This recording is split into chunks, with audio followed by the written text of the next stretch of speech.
Il y a quelqu'un qui est au CNHU actuellement et qui est couché avec les deux pieds comme ça.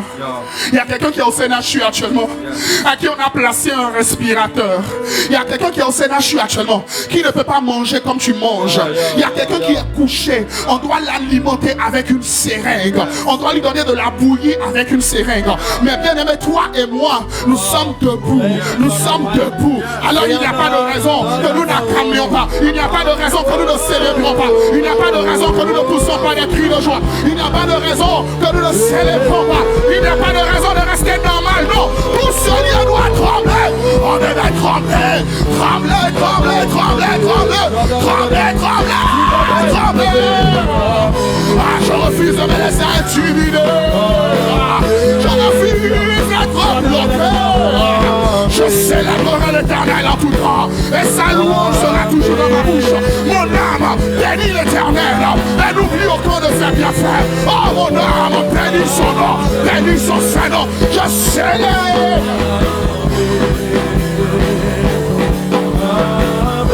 Je célèbre. Merci Seigneur. Tu sais sincèrement, parfois, je pense qu'à l'église, parfois on parle trop. Parfois on a juste besoin de rester dans sa présence. Et sa présence est là. Il est là, il est présent. Il est présent en ce lieu. Il est présent. Tu vois Pierre à la montagne de la transfiguration. Pierre n'avait pas besoin d'un message. Pierre n'avait pas besoin d'une prédication, non. Pierre a dit, on va faire une tente pour Jésus. On va faire une pour Élie, on va faire une pour Moïse. Mais nous là, on n'a même pas besoin de tente. On a juste besoin de rester dans ta présence. On veut juste demeurer avec toi. On veut juste souper avec toi. On veut juste communier avec toi. Seigneur, merci parce que tu es là. Merci parce que tu es là. Merci parce que tu es là. Merci parce que tu es là. Oh, merci parce que tu es là. Oh, bien-aimé. Merci parce que tu es là. Merci parce que tu es là. Que celui qui est sensible sente. Que celui qui est sensible reconnaisse qu'il est là. Seigneur, merci. Merci d'inspirer les paroles de nos bouches et les pensées de nos cœurs. Conduis-nous, inspire-nous, dirige-nous, propulse-nous, catapulte-nous, change-nous. Donne-nous en quelques minutes, Seigneur, de dire ce que tu veux que nous disions. Nous te supplions. Merci, Seigneur. Étends ta main de grâce. Magnifique Saint-Esprit. Au nom de Jésus. Avec action de grâce, nous avons prié. Quelqu'un veut dire encore un bon Amen. On peut s'asseoir dans sa présence pour ceux qui le peuvent. Alléluia. Bonsoir à tous, une fois de plus. Je ne sais pas combien de temps il me reste, mais je crois qu'il doit me rester 20 minutes à peine. Alors, j'aimerais qu'on prenne nos Bibles dans Jean chapitre 21, s'il vous plaît. Jean, le chapitre 21. Le prophète Josué nous a rejoint un temps. Est-ce qu'on peut acclamer le Seigneur pour son serviteur? Amen. Jean, chapitre 21. Je nous suggère ensemble d'aller dans Jean, chapitre 21, du verset 1er au verset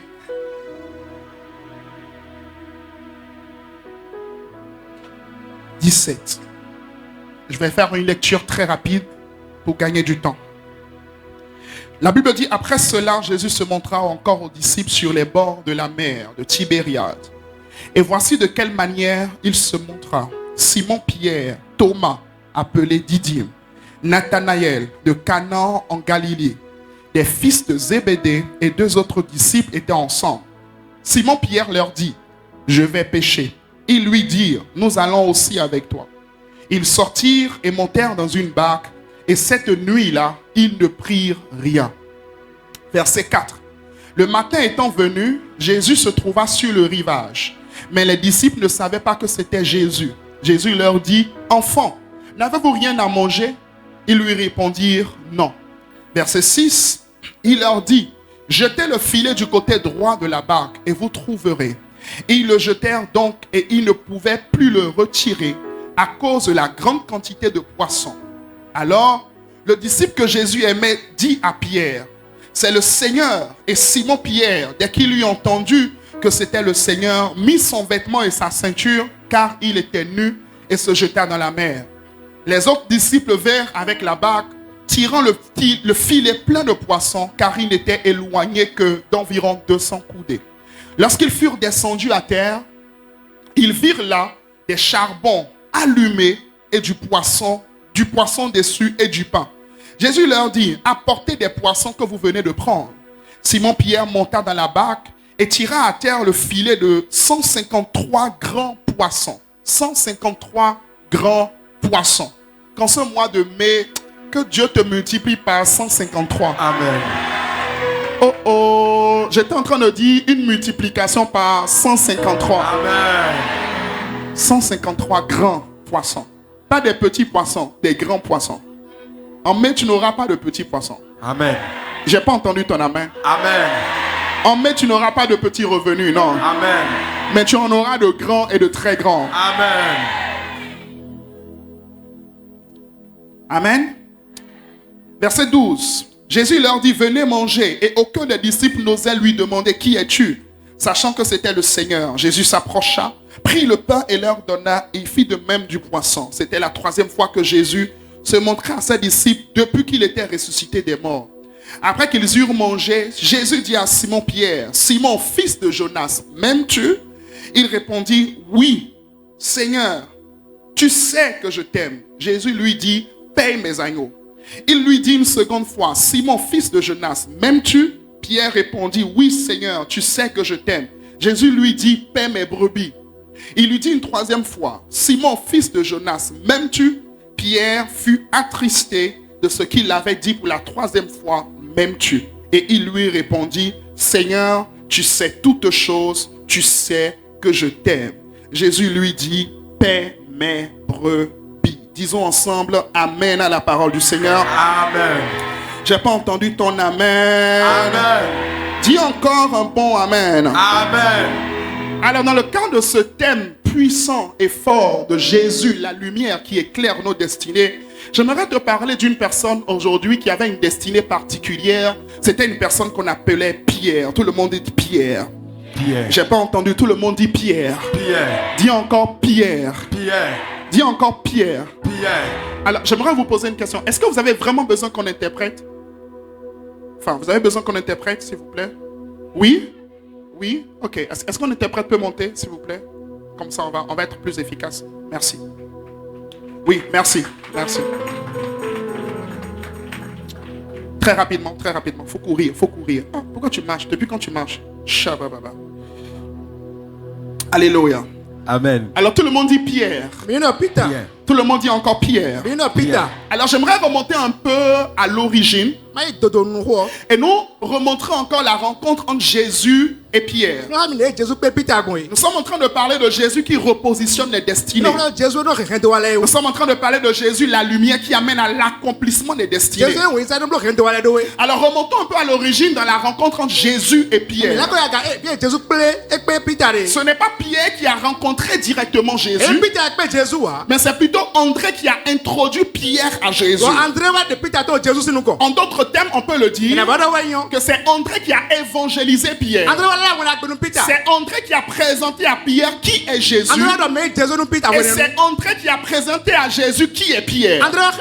Et ce qui est surprenant dans l'histoire, c'est que c'est André qui a dit à Pierre, voici le Messie. Dans Jean chapitre 1, le verset 41. Mais finalement dans l'histoire, ou encore dans le ministère de Jésus, on ne retrouve plus le nom d'André.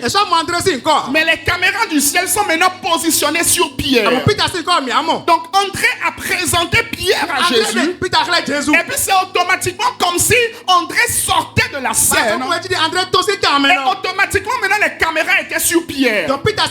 Et Jésus va changer le nom de Simon en Pierre. Qu'est-ce que j'aimerais dire par là? André avait une grande destinée. André avait pour but de présenter Jésus à Pierre. Mais Pierre avait pour but d'être le pilier sur lequel l'église allait être bâtie. C'est André qui a évangélisé Pierre. Mais le ministère ou encore la destinée de Pierre était plus grande que celle d'André. Qu'est-ce que j'aimerais expliquer à quelqu'un? Tu peux amener quelqu'un au Seigneur, mais finalement cette personne te dépasse dans le ministère.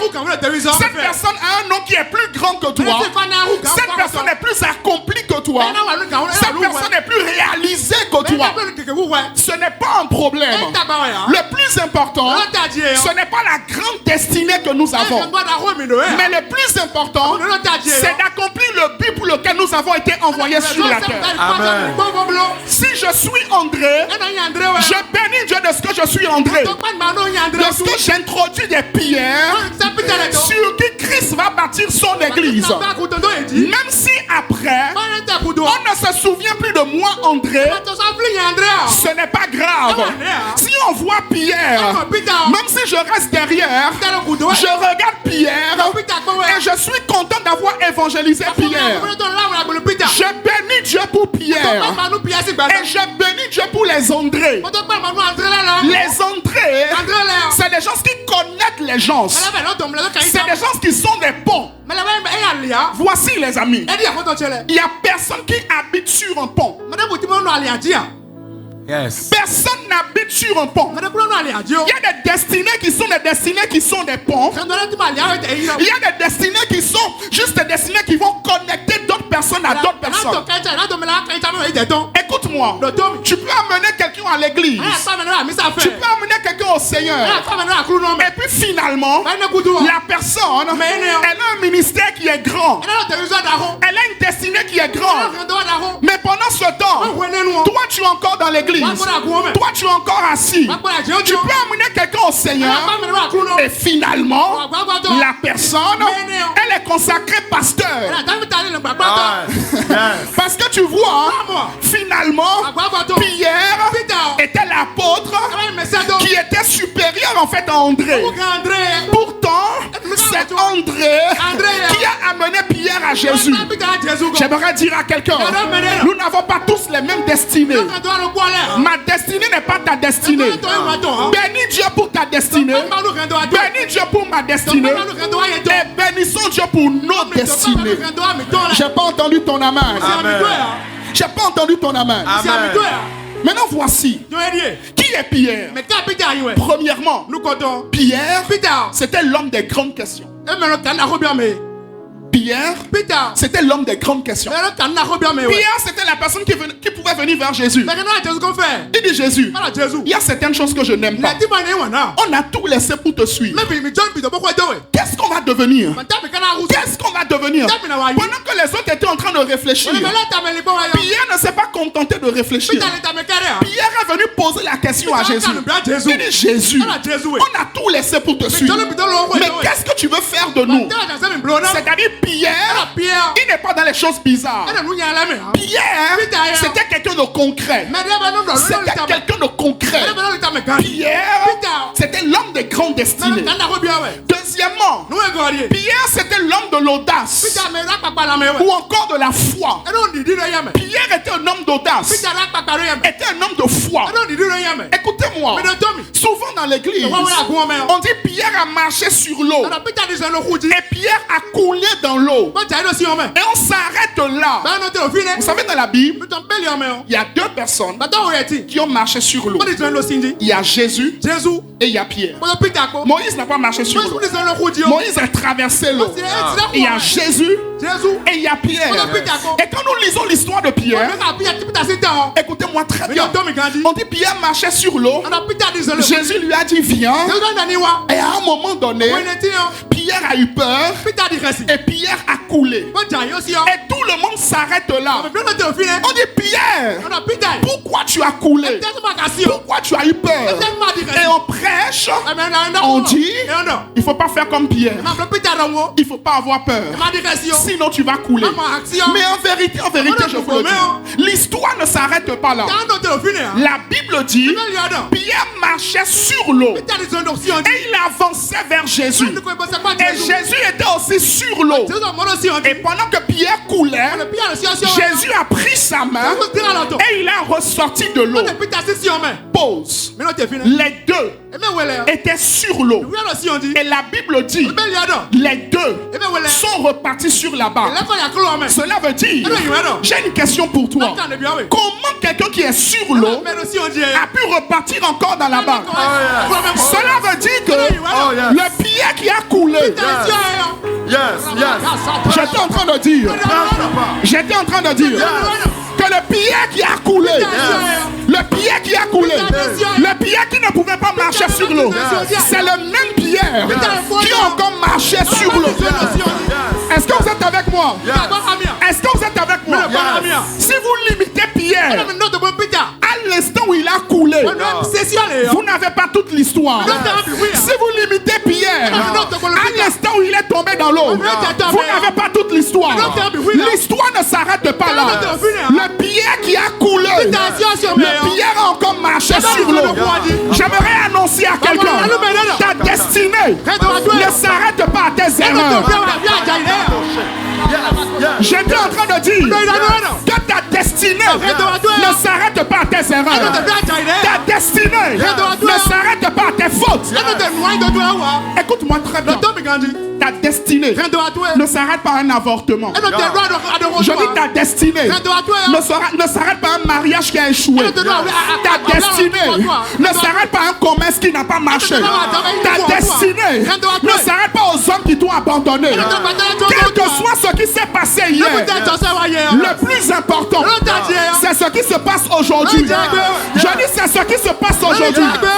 Alors je comprends pourquoi la Bible dit ne pensez plus aux événements passés. Ne regardez plus à ce qui est ancien. Pourquoi? Parce que je vais faire. Je dis je vais faire. Je dis Dieu va faire. Dieu va faire. Dieu va faire. Dieu va faire. Dieu va faire. Dieu va faire. Quelque chose de nouveau. Quelque chose de glorieux. Quelque chose de magnifique. Dieu avec moi. Dieu va faire. Dieu va faire. Dieu va faire. Je suis Pierre. J'ai coulé, mais j'ai marché encore. J'ai coulé, mais je me suis relevé. J'ai coulé, mais je suis la deuxième personne dans l'histoire de la Bible à marcher sur l'eau en même temps que Jésus. Moïse n'a pas marché sur l'eau. Élie n'a pas marché sur l'eau. Josué n'a pas marché sur l'eau. Jean n'a pas marché sur l'eau. Jacques n'a pas marché sur l'eau. J'ai marché sur l'eau. J'annonce à quelqu'un, au nom de Jésus, je te vois marcher encore. Marcher encore. Marcher encore. Marcher encore. Marcher encore. Marcher encore. Bien-aimé, tu vas marcher encore. Bien-aimé, tu vas reprendre encore. Bien-aimé, tu as échoué hier, mais tu vas reprendre encore. Hier, ça n'avait pas marché. Mais aujourd'hui, ça va marcher. Je dis hier, ça n'avait pas marché. Mais aujourd'hui, je viens comme prophète. Je viens t'annoncer que ça va marcher encore. Ça va marcher encore. Vous savez, les hommes, ils ont l'habitude de tirer une conclusion. Ils ont dit c'est bon. Son mari l'a abandonné.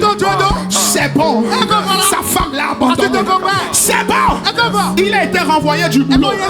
Mais je rends grâce à Dieu de ce qu'il est écrit. Que la gloire de la deuxième maison. J'étais en train de dire que la gloire de la deuxième maison sera plus grande, sera plus excellente, sera plus magnifique, sera plus grande que celle de la première. La gloire de la deuxième maison. Je suis en train d'annoncer la gloire de la deuxième maison. Je suis en train d'annoncer la gloire de la deuxième maison. Est-ce que je peux vous dire quelque chose? Est-ce que je peux vous dire quelque chose? Jésus, la lumière qui éclaire les destinées. Écoute-moi. Quand Pierre marchait pour la première fois et qu'il a coulé, il était en train de marcher seul sur la parole de Jésus. Mais la deuxième fois, quand Pierre a marché, là, Pierre marchait avec la personne de Jésus.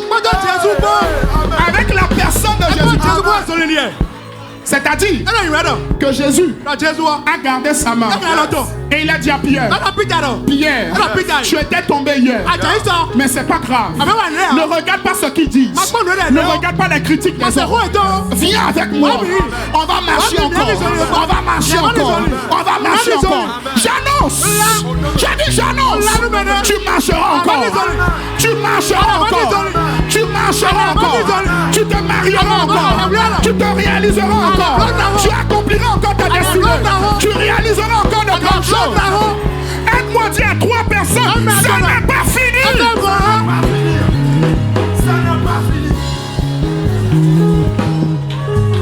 Ce n'est pas fini. Amen. Ce n'est pas fini. Ce n'est pas fini. Ce n'est pas fini. Ce n'est pas fini. Écoute-moi. À chaque fois qu'on t'a enterré, à chaque fois qu'on t'enterre, rappelle-toi que tu as une graine.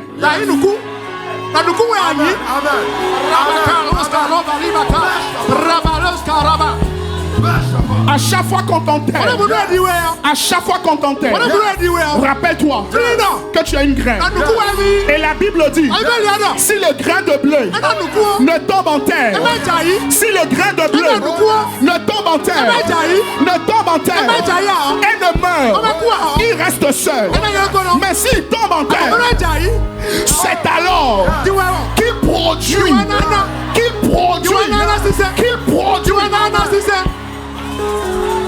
Écoutez-moi. Écoutez-moi. Il est possible que ce que tu traverses actuellement soit en réalité une manière pour Dieu de t'enterrer afin de pouvoir manifester la glorieuse destinée que tu as. Je suis venu dire à quelqu'un, ce n'est pas encore fini. Je dis ce n'est pas encore fini. Je dis ce n'est pas encore fini. Je dis ce n'est pas encore fini. Ce n'est pas encore fini. J'aimerais bien voir les gens qui étaient à l'enterrement de Lazare. J'aimerais bien voir les gens qui étaient à l'enterrement de Lazare. Ils étaient sûrement en train de chanter. Lazare est mort. Lazare est parti. Lazare est mort. Lazare est parti. Mais ils ne savaient pas que les sœurs de Lazare connaissaient quelqu'un qu'on appelle Jésus et qui allait venir et dire, Lazare, sors. Je viens ce matin. Je viens ce matin de dire, sors, sors,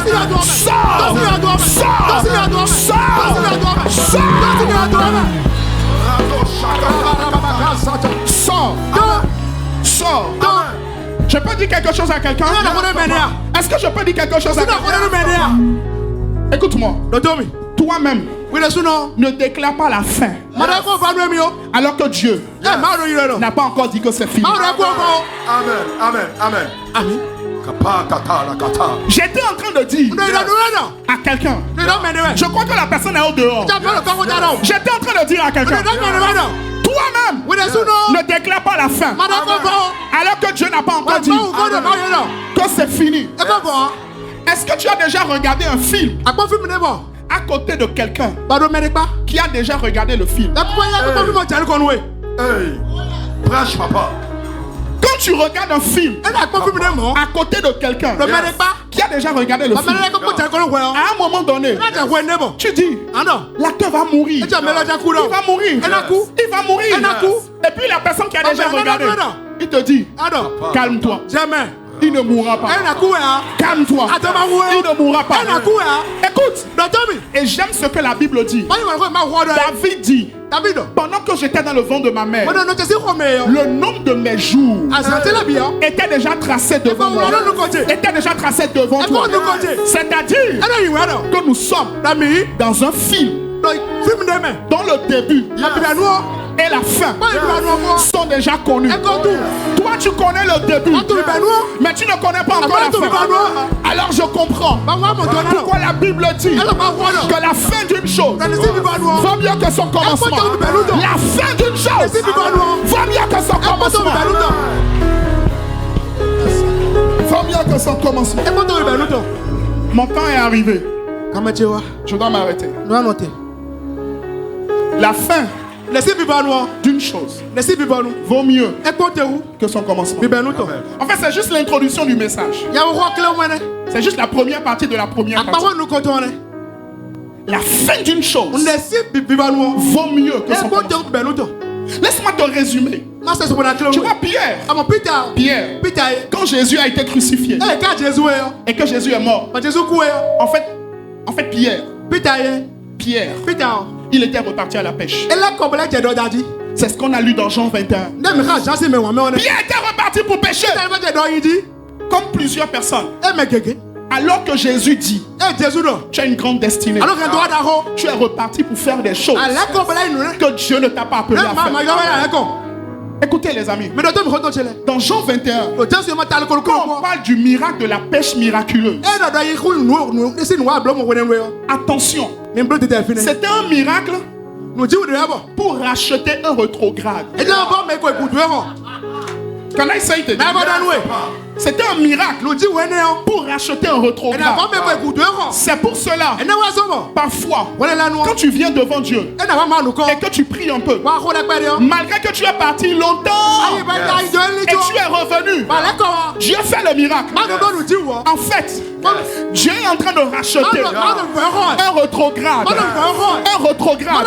qui doit revenir à la maison, un rétrograde qui est découragé, un rétrograde qui a abattu.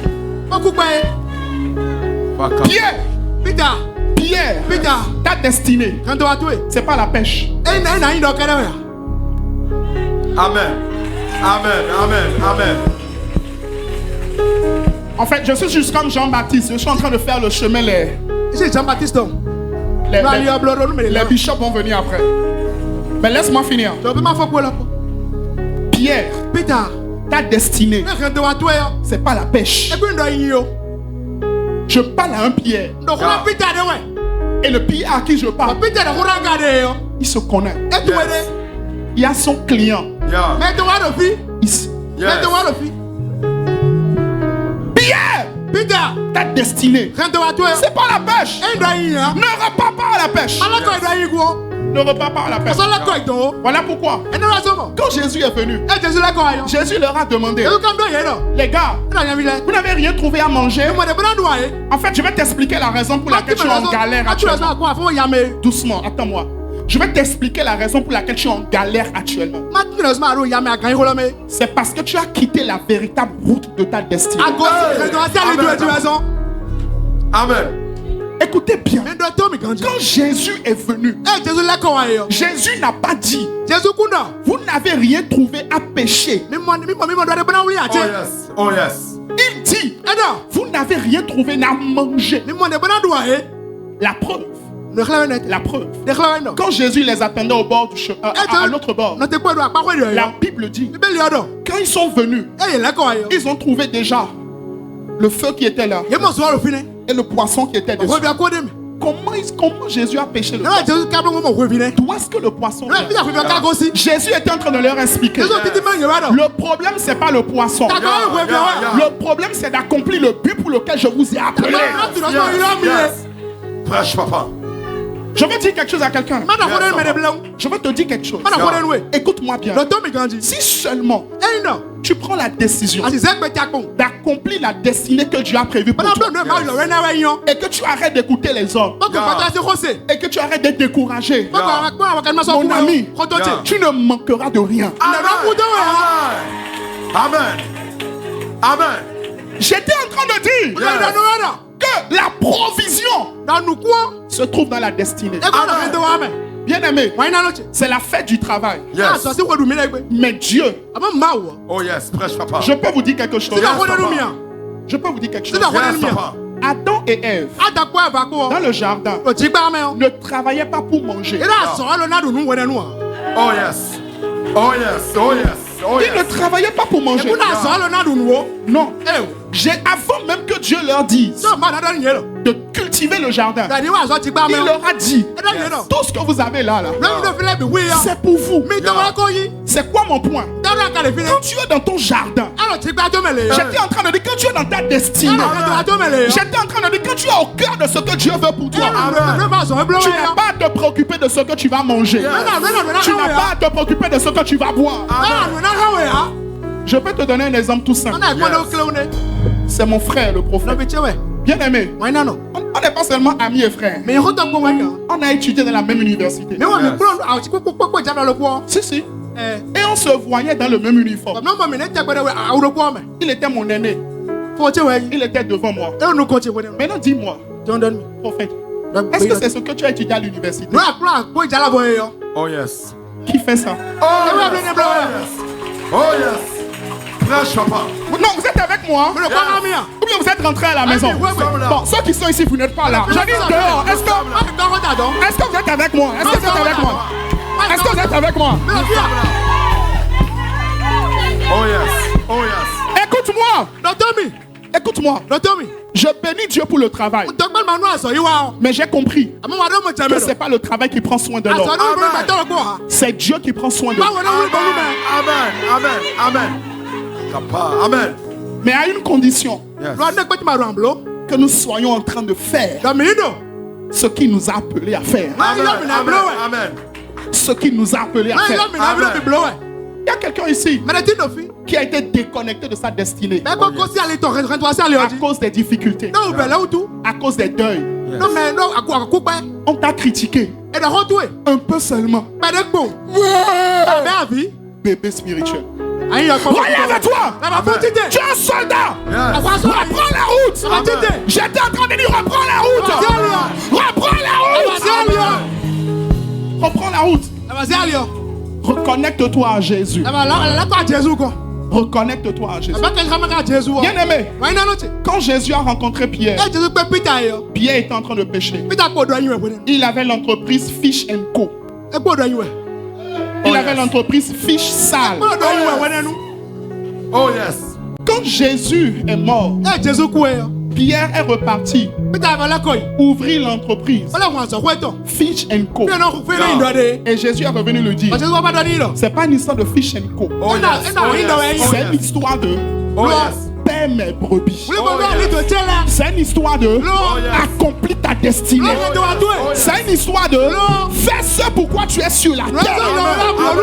Amen. C'est ça. Amen. C'est ça.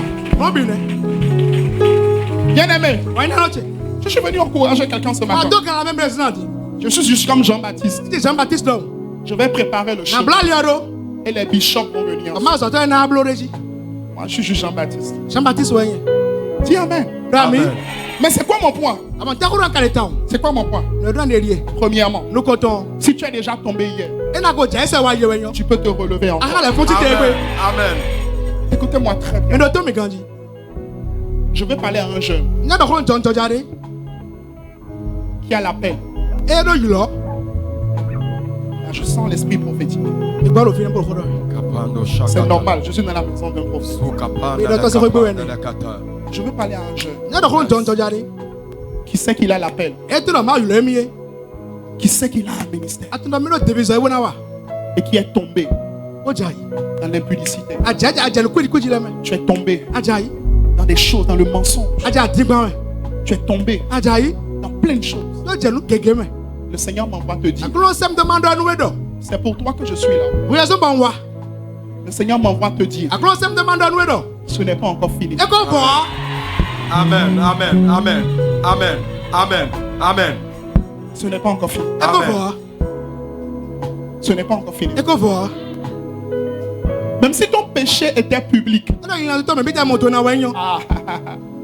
même si ton péché était public, écoutez-moi, Pierre a renié Jésus. Pas une fois, pas deux fois, mais trois fois. Et pourtant, Jésus revient. Il dit, allez dire à mes disciples. À Pierre, Pourquoi il précise à Pierre? Parce que Pierre ne se considérait plus comme un disciple. Alors Jésus était en train de lui dire, moi je compte toujours sur toi. Même si tu ne comptes plus sur toi, moi je compte toujours sur toi. Même si tu ne comptes plus sur toi, moi je compte sur toi. Est-ce qu'on peut lever les mains dans ce lieu? Juste pendant quelques instants. Une destinée est en train d'être repositionnée. Une destinée est en train d'être repositionnée. Quelqu'un est en train de revenir dans sa destinée. Quelqu'un se revient à nous voir marcher. Tu recommences à marcher. Tu recommences à marcher. Tu marcheras sur les eaux encore. Je dis tu marcheras sur les eaux encore. Doucement, doucement. Oui, sans fin. Lève les mains. Lève les mains. Lève les mains. Lève les mains.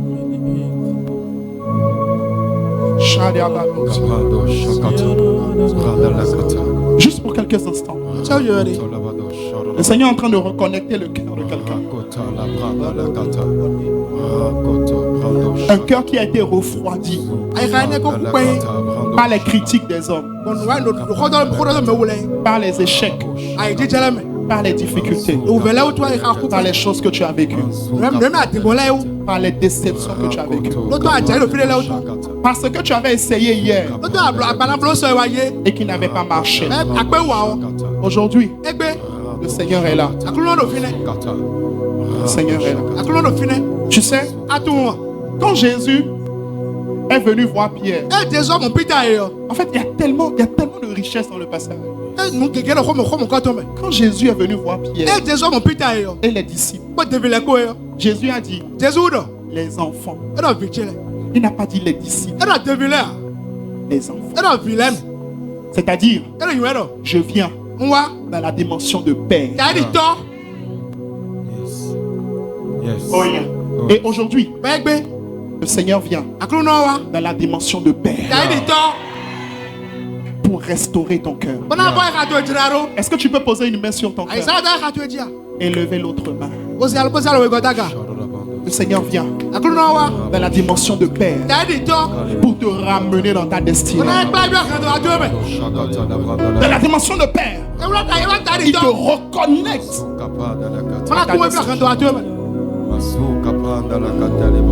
Quelque chose de bon peut encore sortir de toi. Quelque chose d'excellent peut encore sortir de toi. Même si tu es tombé, Jésus ne regarde pas tes fautes. C'est parce que tu as une grande destinée que tu as des grands combats. Pierre avait une grande destinée. Les amis, Jésus avait 12 disciples. Mais pourquoi c'est Pierre que Satan réclame? Pourquoi c'est pour Pierre que Jésus a prié? Parce que Pierre était un homme d'une grande destinée. Je vois quelqu'un aujourd'hui et je t'annonce au nom de Jésus, les promesses que Dieu t'a faites s'accompliront encore. Le rêve que tu as fait, et tu t'es vu prêcher l'évangile, ce rêve s'accomplira encore. Je dis, ce rêve s'accomplira encore. Le fait que tu sois tombé, n'est pas un problème. Dieu compte encore sur toi. Dieu compte encore sur toi. Je te vois prêcher. Pierre, toi qui l'avais renié 3 fois, je te vois prêcher après la Pentecôte. Et je vois 3000 personnes se convertir en un instant par ta prédication. Par ta prédication. Pierre, reviens à la maison. Seigneur, merci pour toutes les destinées qui sont éclairées à nouveau. Pour toutes les destinées qui sont repositionnées à nouveau. Toutes les destinées qui reprennent le chemin. Au nom de Jésus. Avec action de grâce. Amen. Amen. Amen. Amen.